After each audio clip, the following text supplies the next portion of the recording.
जब से राजा ठाकुर विधायक भइल, विकास के कोनो काम ना भइल, जनता के हाथ लूट के खा गए। आज तक ओकरा खिलाफ आवाज उठावे के हिम्मत केहू में ना भइल।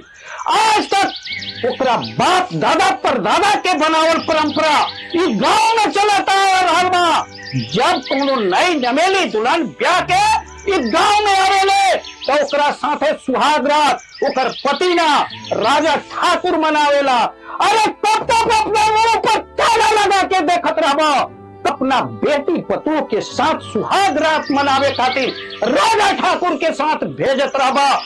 गुलामी के जंजीर बांधल सर पर कफन, उठा ले हथियार। राजा ठाकुर के पाप के लंका में हनुमान बन के आग लगावे खातिर हो जा तैयार। इंकलाब जिंदाबाद, इंकलाब जिंदाबाद। राजा ठाकुर चोर है, चोर है, लखोर है। राजा ठाकुर जिंदाबाद।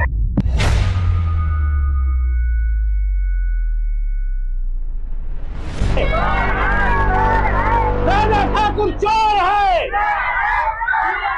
इंकलाब जिंदाबाद, इंकलाब जिंदाबाद। राजा ठाकुर चोर है, राजा ठाकुर चोर है, राजा ठाकुर मुर्दाबाद, राजा ठाकुर चोर है। मुर्दाबाद के नारा हिजरन के फौज लेके हमरा बंगला पर हमरा खिलाफ बगावत के नारा कहे लगावत अरे धर्मपाल। हमार बात अपन कान खोल के सुन ला।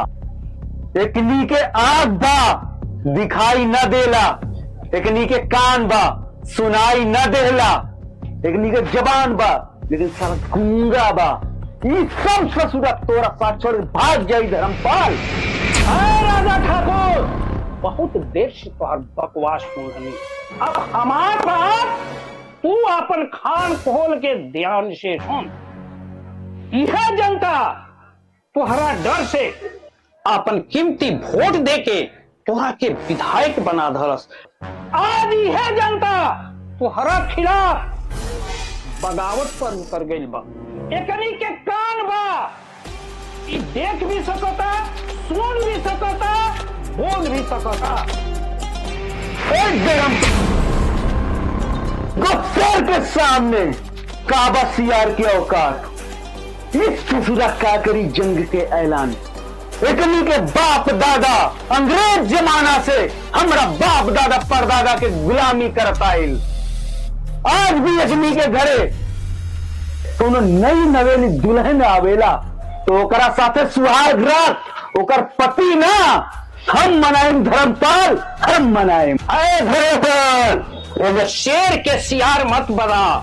धर्मपाल वो शेर हा जे पूछ बघारेला तोरे जैसे हजारों की दिन उड़े के भागेला। आगे चलेगा गांव के बेटे पते से सुहाग रात मैं तो तोरा पाप के लंका गए के कदम रात। और कैसा इंसाफ बा बाबूजी, जौन जानता धूप में घंटों लाइन में खड़ा होके अपन कीमती वोट देके रउआ के विधायक बना दिलस, आज ओकरे हक देव से इनकार करते नहीं। हमारे बात हमेशा याद रखे, गरीब के हाय और दोगला के राय कबो न लगा जाला। तू गरीब के नहीं जानत बेटू, इतनी के पेट भरे लागी तो गुलामी कर छोड़ दी वैशाली। तो वो कौना दुनिया में जीतन बाबूजी। 1947 में देश आजाद हो गए, अब केहू गुलाम नहीं के, सब कोई आजाद हो गए बाबूजी। वाह बेटी वाह, तोरा तो इन मजदूरन के नेता होके के चाहिए। सच्चाई भूलल नेतागिरी ना है विधायक जी। गोदाम में हर साल हजारों पूरा अनाज सड़ जाला। हरे गांव के मजदूर अन्न के अभाव में, दवा के अभाव में भूखे मरता। ये तो हर कैसन इंसाफ बा विधायक जी। के दवा के अभाव में, के खैला के अभाव में दम तोड़ता। ये सोचे के काम हमार नहीं खे, ये सोचे के खातिर राज्य में मुख्यमंत्री, देश में प्रधानमंत्री बैठल बा धर्मपाल। अहंकार से विनाश होला, विकास ना बाबूजी।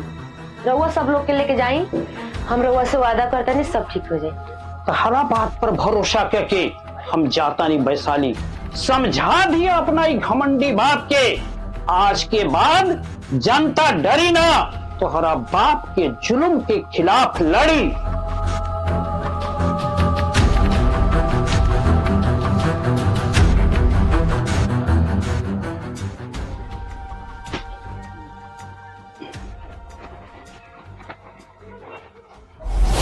का हाल बा हो? तोरा वाली के तो दिखाई न देता आजकल। वो गइल बा नानी किया। तो वही चलते तो ना दिखाई देवा था आजकल। बड़ा देखे का मन करा था तोहर वाली के, तो तू आवे ना करा था। नहीं क्या आवत ना अभी। अच्छा यार सिगरेटवा पिए वाली ना तनको मजा ना आवता हो। मजा वाला सिगरेट लेवे के चाहिए ना। अच्छा मजा ना आवता। एक पार्टन माला हो दिया के। रोक रे रोक। क्या है?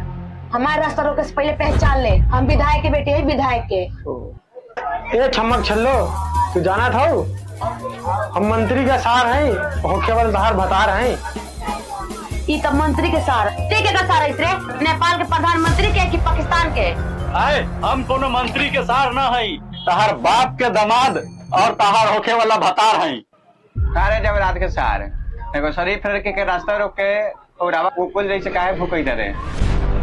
ये देहाती गवार तहार नाम का है? हमार नाम अर्जुन। देखे में लगी रे भोला, तोहनी जैसा हरामी दोगला के मार के तोड़ दिया लोला। ए बेसिया के कोख से जन्म ले वाला सुअर के औलाद। हम लड़की के ना यार है ना बता रही, तोहनी दोनों गोरा के बाप के दमा रही। चुप जाइबे सन की लात जूता खइबे। तोहरा के देख लेम बाद में।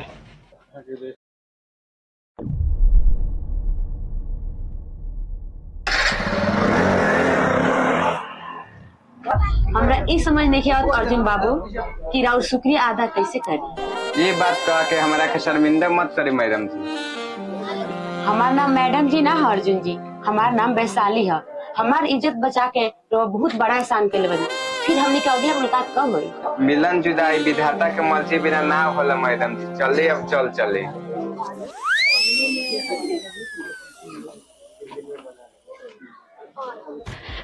अर्जुन जी अर्जुन जी अर्जुन जी